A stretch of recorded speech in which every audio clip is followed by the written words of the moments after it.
and welcome to Channel KRT, the podcast where ghosts try to force us to watch the thing we're talking about while we're talking about it. Yay! I'm Randy Martin-Goyle. I don't know. I'm Tyler Green, and am I a man or a gargoyle? I'm Kit Quinn, and I'm losing to a bird! Wrong Disney franchise involving gargoyles. And this is a very special episode today because joining us today is the executive producer of our show. Over on our Patreon, you can pledge $30 to become an executive producer of the show and choose an episode for us to talk about and be on that episode. And today we have that very guest. Please welcome to the show, Mike. Woo! What is it? Am I being harassed by idiots on Twitter again? Oh, no, wait. I am reawakened for a podcast. That's very big honored to be here, ladies and gentlemen. Thank you. Thank you. I mean, we'll see how long Twitter lasts after this episode, so...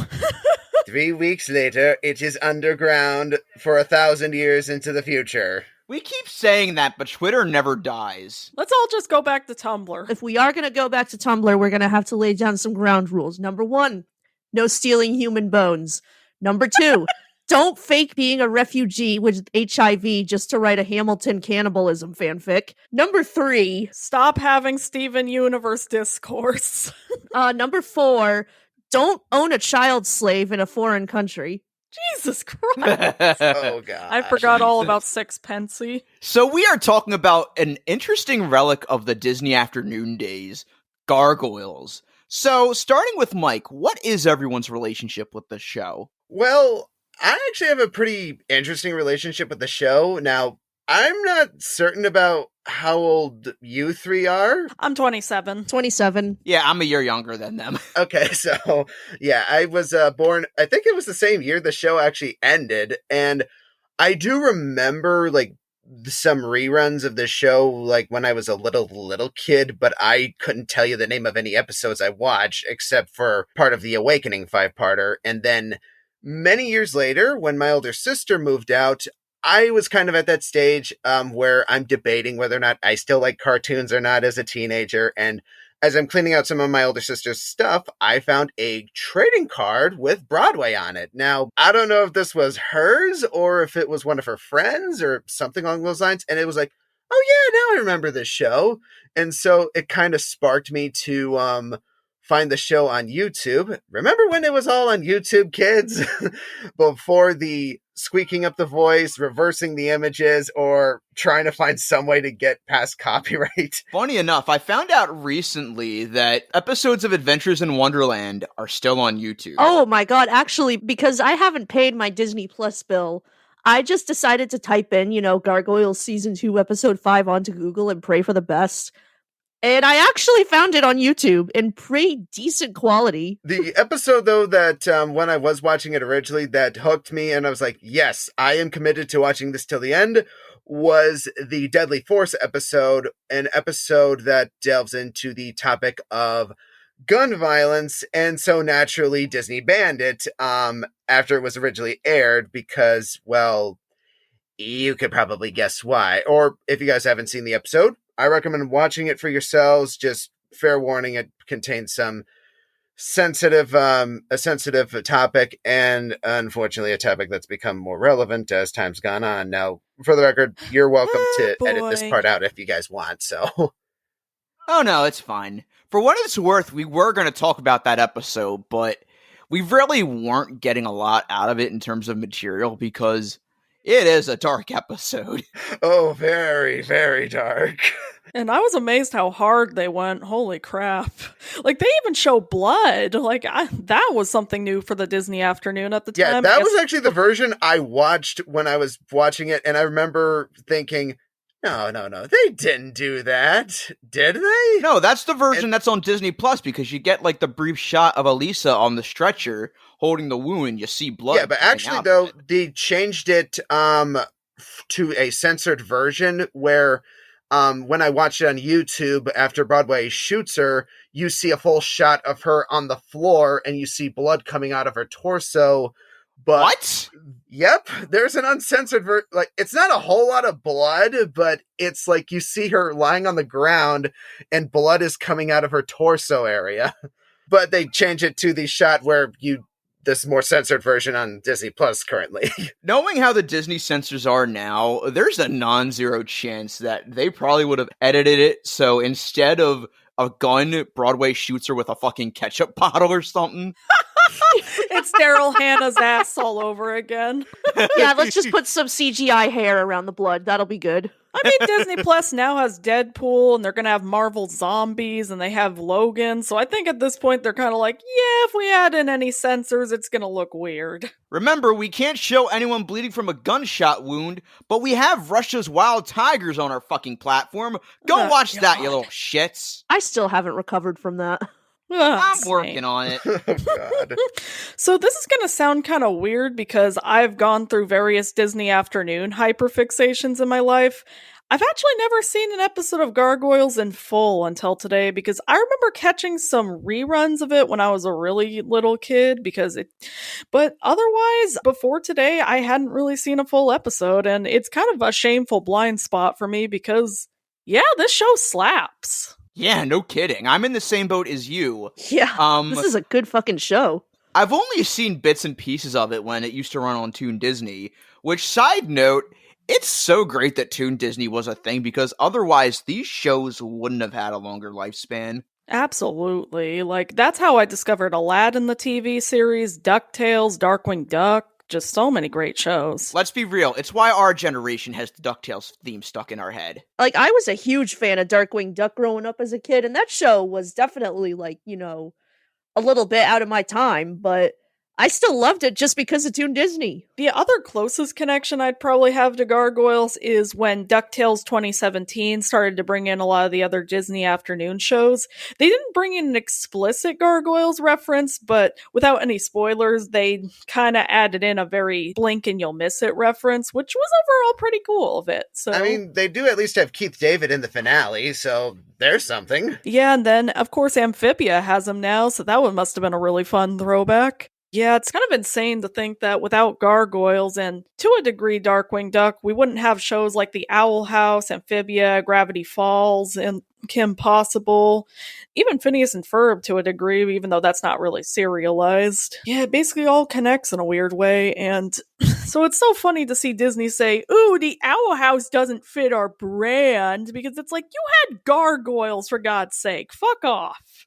Yeah, Yeah. A lot of networks seem to hate serialized shows. Like, I remember growing up, when Avatar: The Last Airbender, when it was getting to its third season, I'd be watching Nickelodeon like a hawk, and they would barely air it. Oh, man. Oh my god, being a Korra fan when the last season was out was fucking hell on earth because they would just randomly switch it to like online only.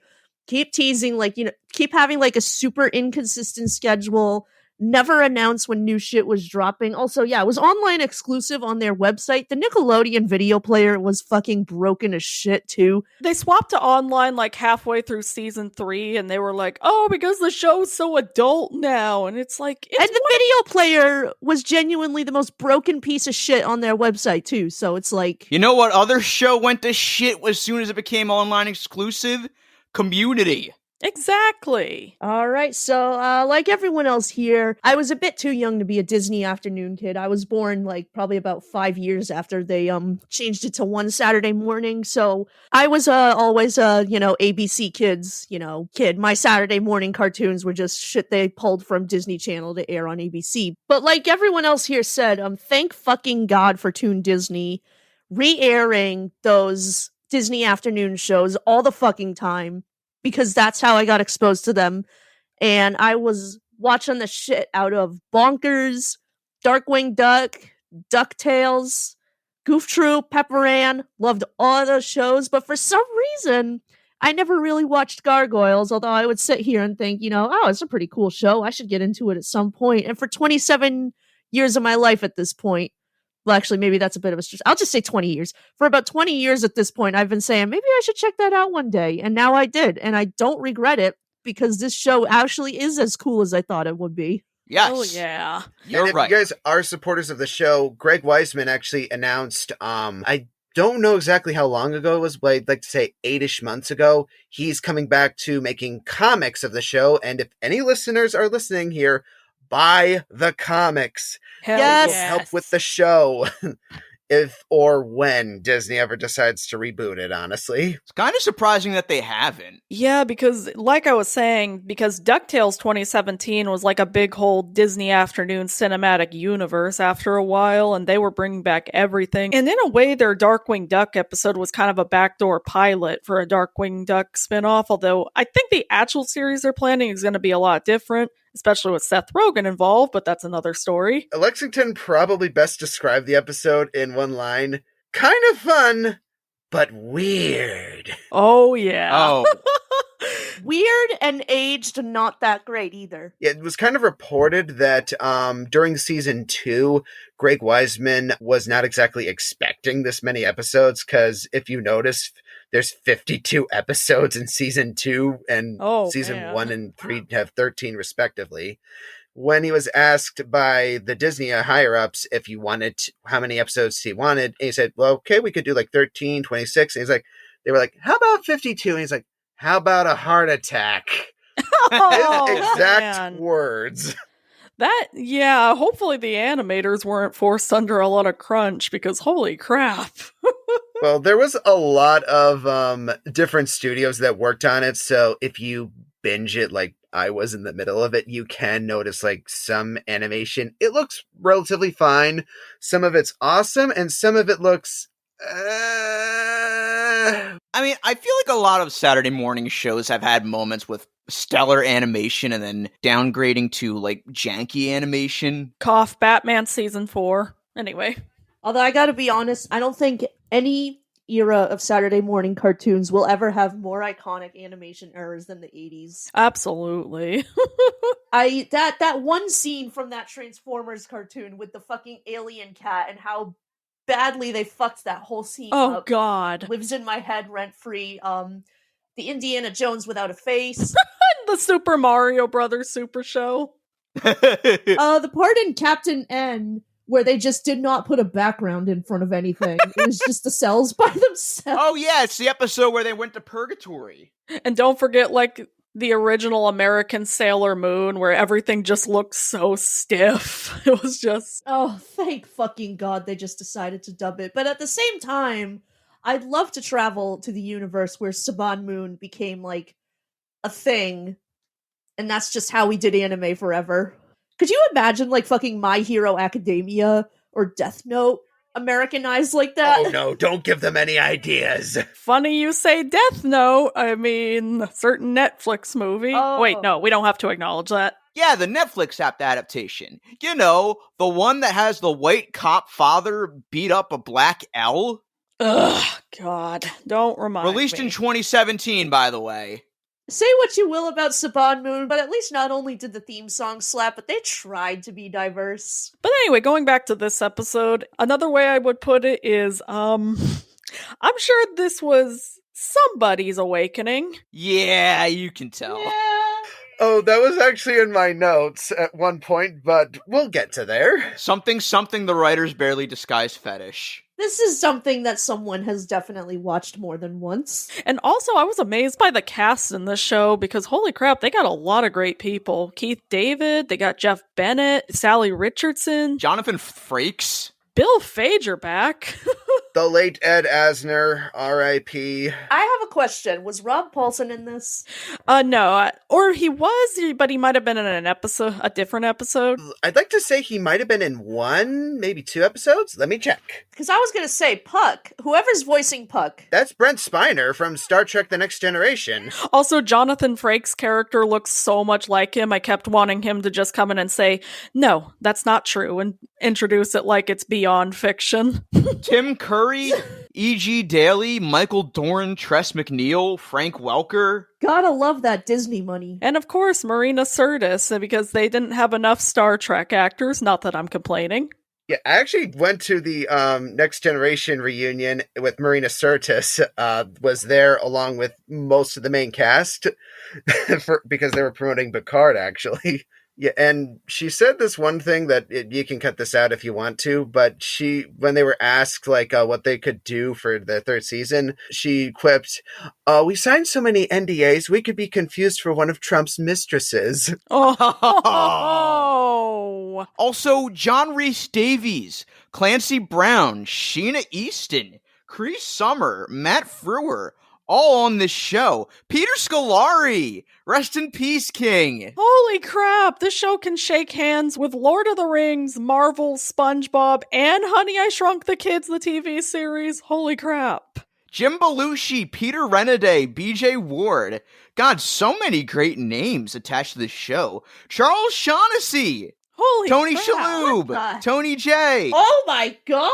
So this episode is interesting because it kicks off with a previously on segment.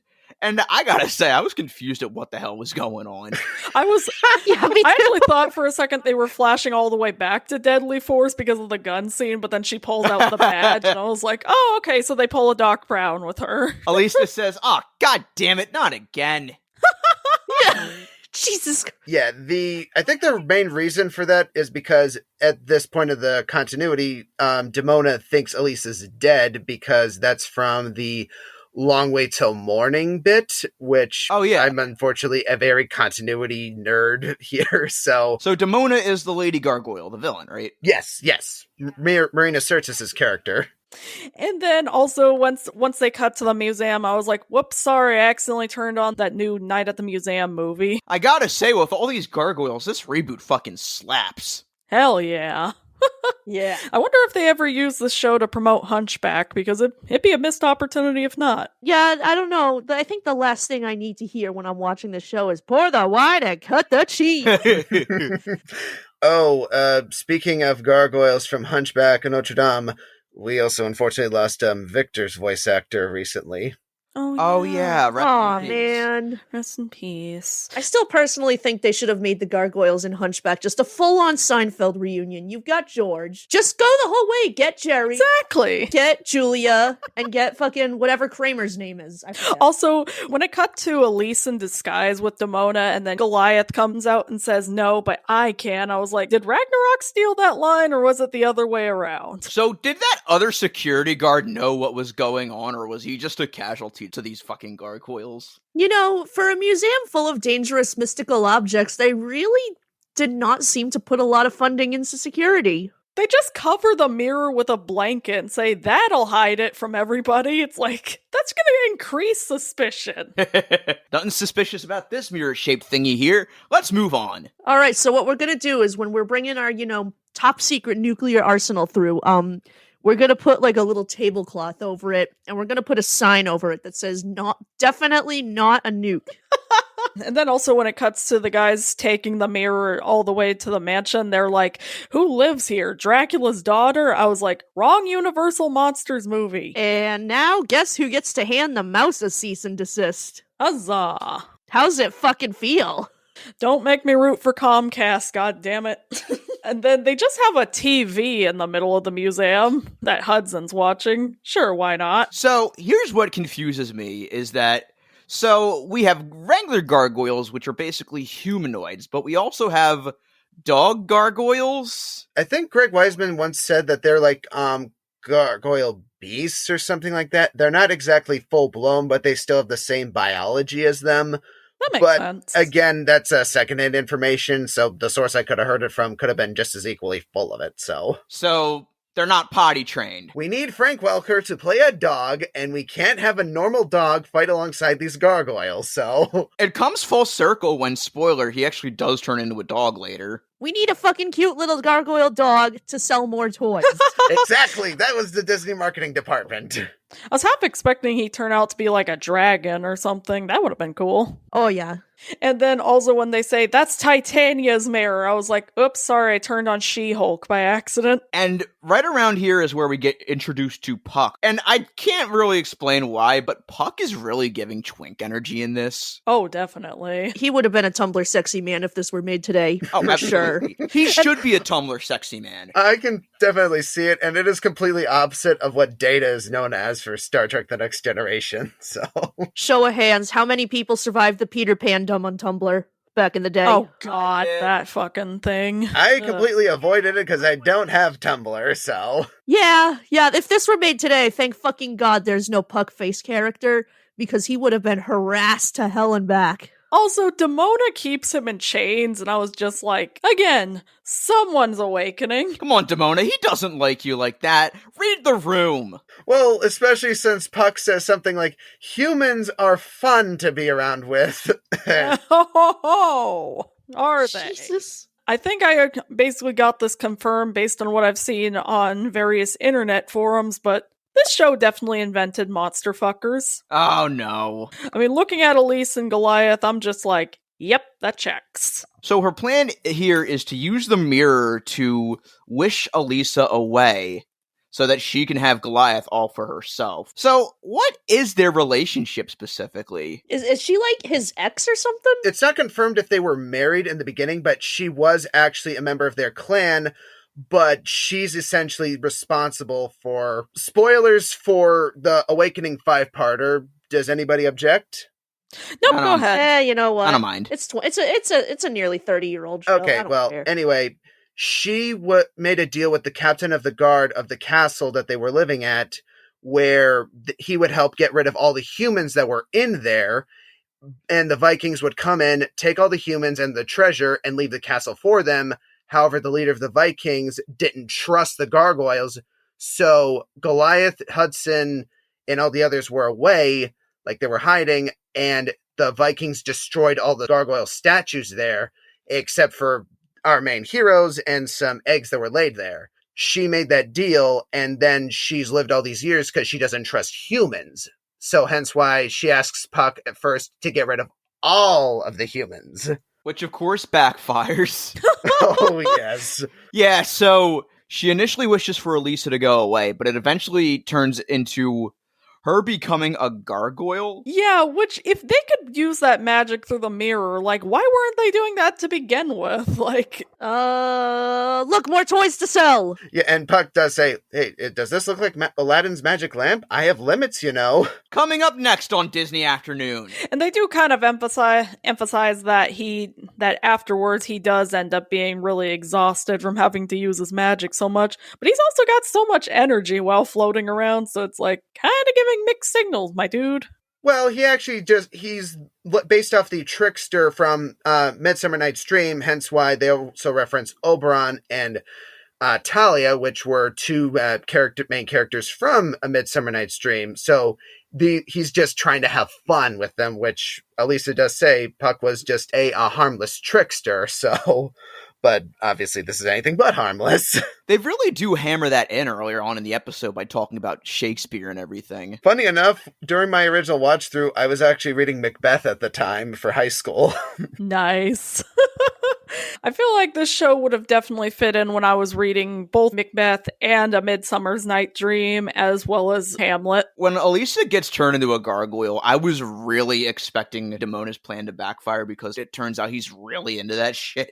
Yes! Like, he finds her even hotter as a gargoyle. I love that she also gets to look like an actual gargoyle and not just a supermodel with wings. Like, that was really refreshing. Not gonna lie, I did get severe gender envy from the gargoyle design. Yes. Yeah, valid. Like, why can't I look like that? Come on. Why can't I have, like, wings and claws and shit? That would be badass. Something I don't get, though, is... So how come Elisa could only see the gargoyles as humans initially? Yeah, it's a little bit confusing because they have it where they're like, no, you were human. And it seems like their brains kind of get a little mushed around as well. I think it's like something with the spell, like Demona asks to get rid of that human. She doesn't say get rid of that person or being or gargoyle, so Puck just rewrites the memories. At least that's what I'm assuming anyway.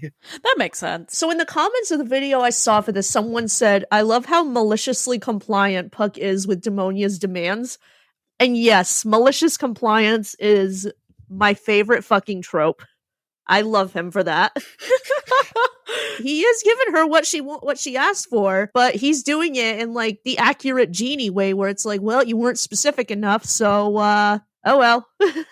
Also, when it was like, now you glide, and they both jump off the building, I was so afraid she was gonna forget to stretch out her wings at first, and then she'd just fall flat to the ground. Look, Ma, I'm roadkill.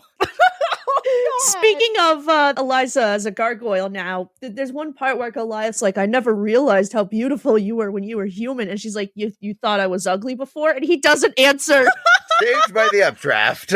See, that's how we fix everything at the end of The Amazing Spider-Man 2. We just have Goliath swoop in and save Gwen. Your lack of response is all we needed to hear. So, I think the stars aligned with this episode because Demona and Puck manifest on the fucking Twin Towers. Yeah, by the way, yep, this show was made in the 90s and takes place in New York, and therefore it has aged like something. I don't know what, but it aged like something. Oh, by the way, this episode aired on September 11th, 1995, so do it that way you will. Oh, man. When I said the stars aligned, I fucking meant it. I watched a bit of the part in the first episode where they're naming themselves after the New York attractions. I was just like, oh, thank God none of them named themselves World Trade Center. I mean, wouldn't it be fucked up if they're like, we're two gargoyles who are like twins, and one was named like North Tower and the other was named South Tower? Oh my God. We'd never be able to show that show ever again if that was the case. Oh, man. Oh, Greg Wiseman lucked out there. Those twin towers aren't going to be so tall anymore. No. Although, it does make me wonder, though, with people like newbies watching this now, they'll be like, why don't some of these people have smartphones or anything like that? I'm just wondering, oh God, imagine this episode by the end if smartphones did exist. I feel like the first question would be, what the fuck are those two buildings? The gargoyles would not have a hint of privacy in their lives, let's be real, if smartphones existed. Oh, yes. And also, I don't get what the problem is. I want to turn into a gargoyle. Come on, Damone. And it's like, oh, it's so tragic. Everybody's a gargoyle now. I'm like, that's way cooler than being human. I would love to be a gargoyle. You get sharp teeth, you get claws, you get like raptor feet, you get wings. Hello? And you get to be out all night. As soon as the sun shows up, you just turn into stone. Get out of work. But Easy. you're vulnerable, though, so if anybody smashes you, then, well, you're done. True. Oh well, I had fun while it lasted. That's another thing, too. The entire human population is just nonplussed about suddenly being turned into gargoyles. They really are. It's New York. You act like that's the weirdest thing that's ever happened there. Also, I strongly appreciate that this show shows that New York is never asleep, unlike a certain movie called The Wild, where there's no people out at night. You see, if they had made The Wild in spring of 2020, then it would have been accurate. Exactly. Oh, God. I'm just glad this didn't have any racist gargoyles in it. Yeah. Oh, thank God. I do appreciate that overall the aspect of fantasy prejudice in the show actually is handled pretty well. They make it clear that the gargoyles are a different species and there's prejudice against them, obviously, but they don't do it in a way that comes across as cringy, which is appreciated. Wait till season 3, folks. Oh boy. Oh boy. Yeah, they introduced a new villain faction called the Quarrymen, who are an obvious parody of the KKK, so... Oh Uh-oh. boy. Disney, and judging by Zootopia, Disney did not learn anything from that. Well, it's not the only clan-like organization that starts with a Q. Oh, God. You can tell that Fox News will be bitching about gargoyles today. It's so woke! The woke agenda wants us to accept giant flying monsters in our cities. Lady Gargoyle hurts my pee-pee. These woke moralists want you to think that women can just turn into gargoyles. Another thing I gotta give this show, I don't know how, but it feels somehow more accurate to Scottish history than Braveheart. So, points in its favor for that. So, of course, this leads to the gargoyles themselves being turned into humans. And I love how the one, I forget, I don't know his name, I'm very sorry. The one who kind of sounds like Charlie Day turns into another twink. All right, so here's the part about the human gargoyles that bothered me the most. Besides, they went from these cool, like, fucking dragon humanoids to, like, normal people in loincloth. You're walking barefoot in New York City? What is wrong with you? Are none of y'all gonna put on clothes? Like, holy shit, you're all gonna get friggin' arrested for public nudity. Okay, fine. Walk around shirtless in New York City. That's nothing new. A lot of guys have done that, but barefoot! I mean, at this point of the episode, there's no human police officers, so... Where are the NYPD? They're running away from the humans! Run away! Run away! Oh yeah, sorry. They couldn't take care of the actual, like, monster battle happening on Rockefeller Square. They have to harass people on the subway about not paying again. One thing that I forgot to mention about Puck earlier, I love the animation on him. He's so expressive, and it's really fun to watch. Yeah, Puck is a great character. I would have loved to see more of him, quite frankly. Oh, he does pop up more in the show, if you want to watch. Thank God. Oh, nice. Yes! Yeah. I love him. Also, when all the other gargoyles see them as humans and start running away, was that kind of their commentary on how the gargoyles see the humans as monsters as well? No, I think it was just meant to be a funny joke. The gargoyle humans see the human gargoyles fighting with Demona. Yeah, that's a sentence. Try saying that 3 times fast. The humans that were transformed into gargoyles see Goliath and his clan as humans and start running away. What he said, basically. Also, I keep mispronouncing Demona's name because when I say her name, Demonia automatically comes out because all I can think of is the shoe brand. Also, I love that during the battle with Puck, he starts making their weapons act out against them. That was a lot of fun. And a sunflower tries to choke out Patrick Star. Yeah, we've gone so far in this episode without making a single Patrick Star joke. I will destroy the sunflower and make you swallow it whole. Whoever's the owner of the white sedan, you left your lights on. Womp, womp, womp, womp, womp. Also, they kind of have a Raimi Spider-Man moment of, you mess with one of us, you mess with all of us, when the other gargoyles notice them all getting beat up. So I'm just like, so I guess New York really does always stand together. Coincidentally, Greg Weisman would later go on to create the Spectacular Spider-Man. That got canceled by season 2. Oh man, the Spectacular Spider-Man slaps. This episode ends on kind of a bittersweet note where once they're all turned back, they're like, it would have been nice to see the sun just once. It was, oh. Yeah. And then Demona gets turned into a human. Again with the malicious compliance. Love it. Hooray! But how has she not learned at this point that you have to be hyper-specific with this guy or else he's gonna fuck your life up? Like, I mean... She should have known at this point to say, I wish that, the sun would do absolutely nothing to me, but I'm still a gargoyle. I mean, she kind of made that request to him when she first met Puck, so she wasn't aware of, well, as aware anyway, of all of his monkey's paw type twisting the rules.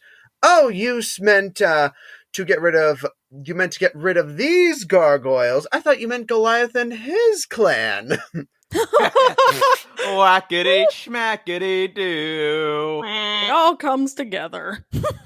Also, I swear to God, Goliath as a human looks so much like Tarzan. I was like, is that what inspired them for Tarzan's design? I mean, call it Beauty and the Beast syndrome, I guess, but he's hotter as a gargoyle. Agreed. There's actually a Halloween episode where Elisa dresses up as Belle and walks down Fifth Avenue with Goliath. So. Oh, nice. Here's the lesson. If you're gonna have a cool monster beast guy character, keep him that way. Because whenever he turns into a human, he turns into the most basic ass white-breaded human. Although I do appreciate that at least in his human form, he wasn't white. Yeah. Actually, no, let me scratch that.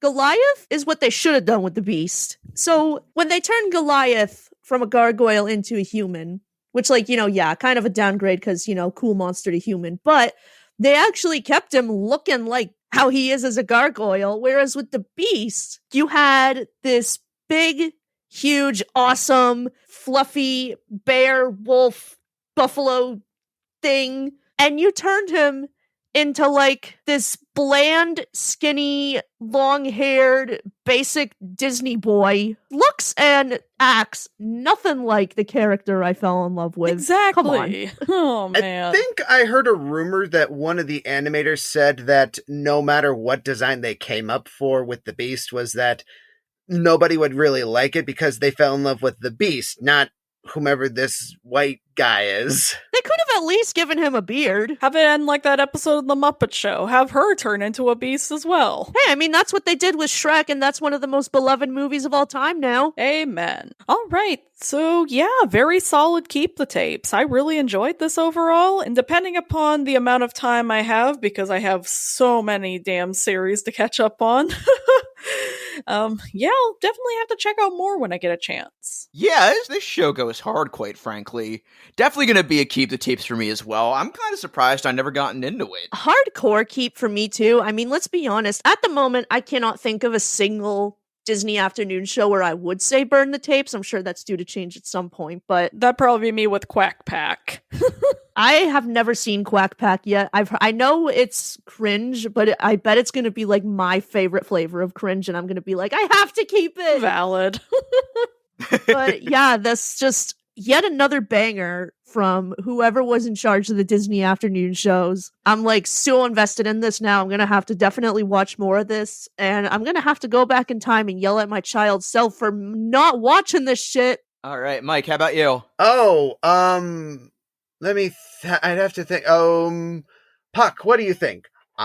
Yes, I say definitely keep the tapes, as well as make sure to preserve them for as long as humanly possible, for human and gargoyle to consume. And fair folk as well. So, Mike, thank you so much for joining us, and especially for pledging to us, being our executive producer for so long. Yes. Hey, my rock, pleasure. Yeah, thank you. This was so much Hey, fun. thanks for letting me come on here, guys. I appreciate this. Yeah, no problem. Absolutely. Yeah. Do you have anything you want to plug? Nothing personally. I do, though, want to plug, if any listeners are comic book readers, buy the Gargoyles comics. Try to support this as well as you can, because Disney still issues out merchandise of this show, so keep that a-flowing. And if you are fans of Greg Weisman's other shows, watch them, especially Young Justice. I want a season 5, god damn it. Oh, yes. Yes. He also made Young Justice. Nice. And believe it or not, a lot of the main Gargoyles cast have made appearances on Spectacular Spider-Man and Young Justice as well. Ooh, I currently do not have a lot of any social media unless you already know what I have. So otherwise, go check out Moon Girl and Devil Dinosaur. I also say that to myself because that show looks awesome and I can't wait for it. And stream go big. Andy Sturmer supremacy. Yes. Stop fucking hate watching Velma, please, for the love of God. We don't need any more of that. Go watch something else. And now it has just been approved for season 3, 4, 5, 6, 7, 8. Yeah, nice going, Randy. Well, this is what I get for reverse psychology. No, seriously, though, that Andy Sturmer tune is a fucking banger. Yeah. Hell yeah. You can find me on Cosmic Rewind. You can do that. You can find me on YouTube by the same name. And I still just want to know, why the fuck was I watching Timo Supremo nonstop as a kid, but not this show? Come on. All right. Who even fucking remembers Timo Supremo? Me, for some goddamn reason. I do, unfortunately. All right, you can find me on the usual spots, Tyler FG on Twitter, Tyler FG96 on Instagram. As for the show, you can find us on Twitter at channel_KRT, Channel KRT Podcast, all one word on Instagram. We also have our Discord server and our Facebook group, which you can find in the link tree in our Twitter bio. And if you want to help support us, we have two options. First, we have Patreon, where we have exclusive minisodes, outtakes, and episodes of this very podcast at its earliest convenience. And we're also on Ko-Fi, where you can also find our minisodes, but you can buy them individually for $5 a pop. And if you just want to donate to us, you can also do that. And of course, thank you so much to our pals Gomer, Chris Reyna, and Tony Goldmark for pledging to us at the $10 level. And of course, the man of honor with us today, Mike. Woo! Thank you guys once again, and hope that you guys have a good Super Bowl Sunday, because as we are recording this, the Super Bowl's the next day. Don't spoil anything for anyone who wins, so... Go Birds. Volume 3 trailer. Rihanna! Woo! Rihanna's finally doing stuff again. Fuck yeah. All right. Channel KRT, fly, Eagles, fly. Philadelphia freedom. I love. Mama say, mama sa, mama kusa. Yeah. No, Randy, no. What? I meant that in the Rihanna way. Oh, okay. Not the Michael Jackson.